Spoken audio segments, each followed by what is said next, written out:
पशुपालक मित्रांनो नमस्कार. मी अरविंद पाटील. मित्रांनो, आपल्या दूध व्यवसायामध्ये जे काही बारकावे आहेत ते आपण वेळच्या वेळी बघितले पाहिजेत. एखाद्या बारकाव्याच्या गोष्टीमध्ये आपण जर लक्ष दिलं तर दूध व्यवसाय खरोखरच प्रगतीकडे जातो. याच्याबद्दल मी आज तुम्हाला या ठिकाणी मार्गदर्शन करणार आहे. हा व्हिडिओ जास्तीत जास्त लोकांच्या पर्यंत पोहोचवा आणि तुम्ही सुद्धा हा व्हिडिओ मन लावून शेवटपर्यंत बघा. मित्रांनो, या दूध व्यवसायामध्ये काही गोष्टी अशा असतात की त्या आपल्याला जाणीवपूर्वक या ठिकाणी आपल्याला बघाव्या लागतात. म्हणजेच काय, आता माझ्याकडं हा मुक्त गोठा आहे मुर्रा मशीनचा. मित्रांनो, या जनावरांची तब्येत खरोखरच चांगली आहे का हे बारकाव्यांना लक्ष द्यावं लागतं. ह्या गोठ्यामध्ये ज्या काही मुर्रा म्हशी आहेत त्यांच्या जर बरगड्या जर उघड्या पडत असतील तर समजून घ्यायचं की आपल्या जनावराला सुका चारा कमी प्रमाणात पडायला लागलाय. जनावरांची तब्येत चांगली ठेवण्यासाठी या ठिकाणी पोट भरून चाऱ्याची व्यवस्था मालकानं करायची आहे.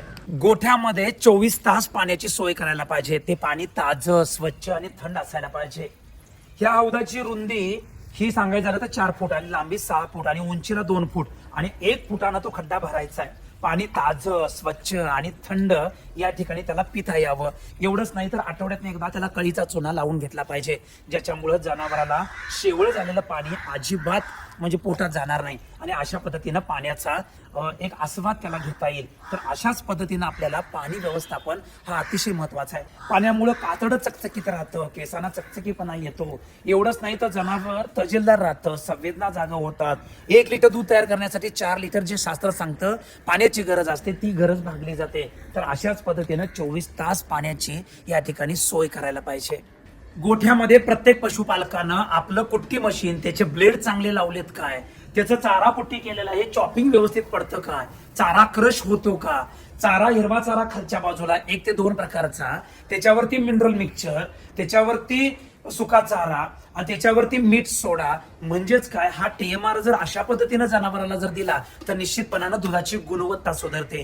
गुणवत्ता म्हणजे काय, दूध चांगलं तर मिळेलच पण दुधाचं फॅट चांगलं वाढेल, त्याचबरोबर दुधाचा SNF सुद्धा चांगला वाढेल. आणि एवढंच नाही, किरकोळ विक्री करताना ग्राहक म्हशीच्या दुधासाठी खरोखर आकर्षित होईल आणि त्या ग्राहकाला इतका चांगला विश्वास या ठिकाणी निर्माण होईल. याचं फक्त कारण आहे की TMR. तर हा आपल्या गोठ्यामध्ये केला गेला पाहिजे.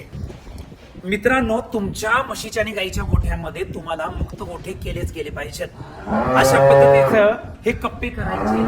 किती जनावर शांत निवांत या ठिकाणी बसलेलं दिसतं, किती शांत असं रवंत करतं.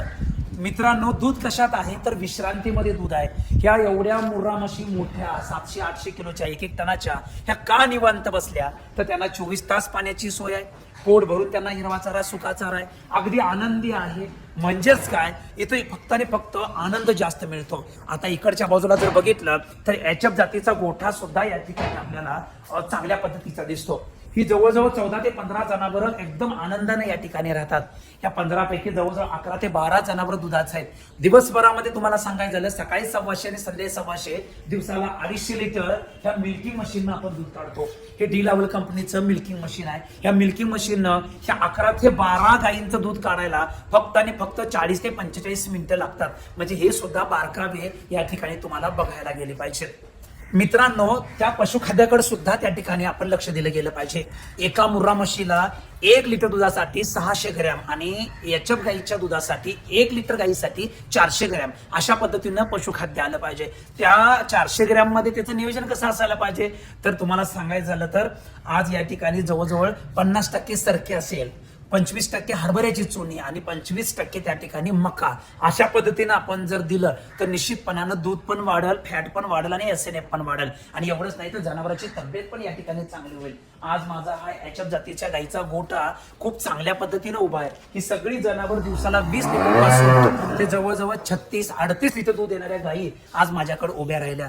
यासाठी पशुखाद्याकडे सुद्धा या ठिकाणी प्रत्येक पशुपालकानं या ठिकाणी लक्ष द्यायला पाहिजे. पशुपालक मित्रांनो, एवढंच नाही, आजच विचार करा तुमच्या गोठ्यातल्या जनावरांना तुम्ही जंताचं औषध दिला काय. जूनला, ऑक्टोबरला, त्याचबरोबर फेब्रुवारीला असं वर्षातनं 3 वेळेला जंताचं औषध तुम्ही दिलं गेलं पाहिजे. एवढंच नाही, जंताचं औषध दिल्यानंतर 15, 16, 20 दिवसानंतर त्यांना लसीकरण, पावसाळ्यामध्ये घटसर पाणी फऱ्याची लस द्या. त्याचबरोबर FMD म्हणजे लाळ्या खुरकत आजाराची वर्षातनं 2 वेळेला ही लसीकरण करायला पाहिजे. एवढंच नाही, मोठ्या जनावरांना वर्षातनं 3 वर्षातनं एकदा थायलेरियाची लस, आणि लहान वासराला सुद्धा 6 महिन्याच्या दरम्यानचं जे लहान वासरू आहे त्याला सुद्धा थायलेरियाची आयुष्यामध्ये एकदा लस दिली गेली पाहिजे. म्हणजे काय, जंताचं औषध दिल्यानंतर 15 ते 20 दिवसानंतर लसीकरण सुद्धा देणं हे फार गरजेचं आहे. तर अशाही बारकाव्यानं या गोष्टी आपल्याला गोठ्यामध्ये बघायच्या आहेत, तरच आपल्याला दूध व्यवसाय यशाचा आणि अगदी यशाचा राजमार्ग या ठिकाणी आपल्याला सापडेल. अन्यथा आपल्या गोठ्याला फार नुकसानीत या ठिकाणी काम करावं लागणार आहे. त्याचबरोबर प्रत्येक पशुपालकांना हे लक्षात घ्यायला पाहिजे की एका मुर्रा म्हशीला एका वर्षाला 5 गुंठ चाऱ्याचं क्षेत्र लागतं आणि एका एचएफ जातीच्या गाईला 5 गुंठ वर्षभरासाठी क्षेत्र लागतं. यातलं 2.5 गुंठ जे आहे ते हत्ती गवतामध्ये 4G नेपियर सारखा चारा करा, आणि राहिलेलं जे काही 2-2.5 गुंठ आहे याच्यामध्ये तुम्ही मका, मेघा स्वीट अशा पौष्टिक वैरणी जर केल्या तर दुधाच्या उत्पादनावरती येणारा खर्च हा कमी करता येतो. आणि 4G नेपियर, मका आणि मेघा स्वीट नावाची जी वैरण आहे ती 1 रुपयाच्या आत तयार होते. म्हणजेच काय, दिवसाला सकाळी 10 किलो आणि संध्याकाळी 10 किलो जर वैरण आपण टाकली तर 20 रुपयाची कॉस्टिंग, घरचा चारा असेल किंवा घरची शेती असेल तर आपल्याला 20 ते 25 रुपयामध्ये आपल्याला हे काम करता येईल. म्हणजेच काय, दूध स्वस्त करण्याचा अतिशय चांगला फॉर्म्युला हा म्हणजे वैरण आहे. या वैरणी बरोबरच सुक्या वैरणीकडे आपण लक्ष द्यायचं आहे. सुक्या वैरणीमध्ये आपल्याला गव्हाचं भुसकट असेल, ज्वारीचा कडबा असेल, हा 100% आपल्याला या ठिकाणी वापरायचा आहे. म्हणजेच काय, आपल्या या हिरव्या चाऱ्याबरोबर जर सुक्या चाऱ्याचं प्रमाण जर वाढवलं तर जनावरांची रवंत चांगली होते. एवढंच नाही तर आपल्या त्या जनावरांच्या गोठ्यामध्ये शेणाचा घट्टपणा वाढतो, दुधाचा स्निग्धांश वाढतो, त्याचबरोबर SNF सुद्धा या ठिकाणी वाढतं. म्हणजेच काय, जनावरांची तब्येत, रवंत, शेण, पोटाचे आजार कमी करायचे असेल तर शुष्क पदार्थ सुद्धा अतिशय महत्वाचा आहे. आता हे हत्ती गवत कधी कापायचं, तर हे हत्ती गवत जवळजवळ 75 दिवसाच्या पुढेच हा चारा कापायचा. म्हणजेच काय, तर आपल्या जनावरांच्या गोठ्यामध्ये अशा पद्धतीचं जर वैरण केली तर निश्चितपणानं आपल्याला दूध व्यवसाय हा खरोखर सोपा जाईल. ही अतिशय महत्वाची गोष्ट आहे, ही आपण आत्मसात केली पाहिजे. पशुपालक मित्रांनो, आपल्याला ह्या दूध व्यवसायामध्ये ब्रीडिंगकडे चांगलं लक्ष द्या. तुमच्या गोठ्यामध्ये तयार होणाऱ्या गाईच्या पाड्या आणि मुर्रा म्हशीच्या रेड्या या जातीवंत तयार व्हायला पाहिजेत. त्यांना योग्य दुधाचं प्रमाण, लसीकरण, त्याचबरोबर जंताचं औषध, पाण्याची सोय, मुक्त गोठा आणि बियाणं वापरत असताना सुद्धा आपल्याला, म्हणजेच काय, ज्यावेळेला म्हैस किंवा गाय माझ्यावर येते तेव्हा चांगल्या नामवंत कंपनीचं बुलचं सिमेंट या ठिकाणी वापरायला पाहिजे. आणि आपला दूध व्यवसाय हा 2030 पर्यंत माझा महाराष्ट्र म्हणजे म्हशी विकणारं राज्य आणि माझा महाराष्ट्र म्हणजे गायी विकणारं राज्य, ह्या गोष्टी जर करायच्या असतील तर आपल्याला ब्रीडिंग हा विषय अतिशय महत्वाचा आहे. तो प्रत्येकानं आपल्या गोठ्यामध्ये वापरायचा आहे. गायीमध्ये 12,000च्या वरचं सिमेंट आपण या ठिकाणी त्या बुलचं वापरायचं आहे. आणि सगळ्यात महत्वाचं काय, याच्या बरोबरच जर्सी गायीमध्ये किंवा आपल्याला मुर्रा म्हशीमध्ये जर वापरायचं असेल तर या ठिकाणी मुर्रा म्हशीमध्ये 5,000च्या वर 6,500-7,000 पर्यंत दूध देणाऱ्या म्हशीचाच रेडा आणि त्याच सिमेंट या ठिकाणी वापरायचं आहे. म्हणजे काय, आपल्या गोट्यामध्ये आनुवंशिकता ही फार पुढे घेऊन जायची आहे. ह्याबद्दल सुद्धा आपण या ठिकाणी बारकावे केले पाहिजे. त्याचबरोबर प्रत्येक पशुपालकानं आपल्या म्हशीच्या गोट्यामध्ये ज्या तयार होणाऱ्या ज्या मुर्रा म्हशीच्या रेड्या आहेत यांच्यावरती जीवापाड या ठिकाणी आपण प्रेम करायचं आहे. तुमच्या गोट्यातल्या मुर्रा म्हशीला जन्माला आल्यानंतर त्या म्हशीचं 1 वर्षभर का असताना दूध थोडं थोडं तिला दिलं गेलं पाहिजे. कारण ह्याच्या पाठीमागचं एक शास्त्र असं आहे की मुर्रा म्हशीला हे वासरू लागतंच. त्याचबरोबर त्याला जंताचं औषध असेल, त्याला मुक्त गोटा असेल, ह्या गोष्टी जर आपण दिल्या तर निश्चितपणानं आपल्याला या ठिकाणी याचे रिझल्ट चांगले मिळतात. आता या मुर्रा म्हशीच्या ज्या रेड्या आहेत ह्या जवळजवळ 1 वर्षापासून ते 18, 20, 22, 24 महिन्यापर्यंत आहेत. म्हणजेच काय, येणाऱ्या काही वर्षामध्ये किंवा काही दिवसामध्ये या माझ्यावरती येतील आणि या 1-1.5 वर्षामध्ये या आई पण होतील. याचाच अर्थ काय, आपण ब्रीडिंग मध्ये यशस्वी झालो किंवा सक्सेस झालो असं म्हणता येईल. म्हणजेच आज आपल्याला अशा एवढ्या क्वालिटीच्या मुर्रा म्हशी या ठिकाणी तयार करता येतील. आणि अशा मुर्रा म्हशी जर आपल्याला या ठिकाणी जर जातीवंत तयार झाल्या तर हरियाणातनं आणायचीच गरज नाही. उलट काय होईल, आपल्या भारतामध्ये आपणच, आमचं राज्य ब्रीडिंग वरती 1 नंबरला जाईल. तर यासाठी प्रत्येक पशुपालकांना महाराष्ट्रातल्या म्हशीच्या रेड्या आणि गाईच्या पाड्या ह्या एखाद्या लहान बाळासारखं आणि मुलासारखं या ठिकाणी आपल्याला जपायच्या आहेत. तर पशुपालक मित्रांनो, या दूध व्यवसायामध्ये ब्रीडिंग मध्ये सुद्धा या ठिकाणी बारकाव्यानं आपण बघितलं पाहिजे.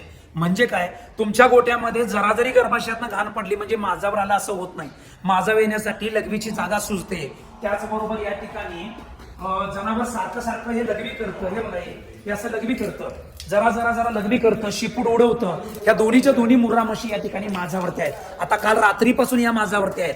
आता आज या ठिकाणी सकाळचे 10 वाजलेले आहेत आणि आम्ही आता त्यांना भरवायचं नियोजन केलेलं आहे. माझ्या गोट्यामध्ये गेली जवळजवळ 20 ते 22 वर्ष झालं ब्रिडिंग मध्ये काम करून आज आम्ही हा पल्ला घातलेला आहे. आता या म्हशी जवळजवळ 7व्या 8व्या वेताच्या आहेत. पण याच्यामध्ये आपल्याला काय करायचं, हे 18, 19, 20 लिटर पर्यंत या मुर्रा म्हशी आहेत. तर यांना आपण काय करायचं आहे, एबीसीचं चांगल्या बुलचं सिमेंट या ठिकाणी आम्ही त्यांना वापरतो. आणि हे वापरल्यामुळं तयार होणाऱ्या ज्या काही रेड्या आहेत ह्या खरोखरच चांगल्या या ठिकाणी होतात आणि आपल्याला ब्रिडिंग मध्ये चांगलं काम करता येतं. यासाठी आपल्याला हे ब्रिडिंग मध्ये चांगलं काम करून आज आपल्याला डेअरी व्यवसाय हा खूप चांगल्या प्रगतीपथावर या ठिकाणी न्यायचा आहे. तर आता आपल्याला आमच्या गोट्यामध्ये डॉक्टर पण आलेले आहेत आणि त्याचबरोबर आपला कंटेनर पण आहे. तर मित्रांनो, एक लक्षात घ्या, दूध व्यवसायामध्ये जर तुम्हाला खरोखर मनापासून जर या ठिकाणी काम करायचं असेल तर निश्चितपणाने या ठिकाणी गोट्यातले बारकावे अतिशय महत्वाचे आहेत. तुमच्या जनावरांच्या गोट्यामध्ये जंताचं औषध दिलं का बघा, हिरवा चाऱ्याचं योग्य प्रमाण आहे का बघा, सुक्या चाऱ्याचं योग्य प्रमाण आहे का बघा, ब्रिडिंगवरती लक्ष आहे का बघा, जंताच्या औषधावरती, लसीकरणावरती. एवढंच नाही, मुक्त गोट्यामध्ये पाण्याची सोय, कुट्टी मशीनची म्हणजे त्याला आपण काय म्हणू, अतिशय बारकाव्यानं माहिती, हे सगळे जर विषय आपल्या गोट्यामध्ये जर आपण तयार केले किंवा आपण लक्ष दिलं तर डेअरी व्यवसाय 100% यशस्वी करता येतो. तर मित्रांनो, हे सगळं जाणून घ्यायचं असेल तर आमच्या गोट्यावरती 2 दिवसाचं महिन्यातून काही बॅचेस होतात की तुम्हाला तिथं प्रॅक्टिकली या ठिकाणी आपल्याला सगळ्या गोष्टी या दाखवल्या जातात. तर तुम्हाला जर 2 दिवसाच्या प्रशिक्षणासाठी जर यायचं असेल तर स्क्रीनवरती दिलेल्या ह्या व्हॉट्सअप नंबरला व्हॉट्सअप मेसेज करायचा आहे आणि तुम्ही तुमच्या तारीख जी आहे ती ट्रेनिंगची ती तुम्ही जाणून घ्यायची आहे. धन्यवाद.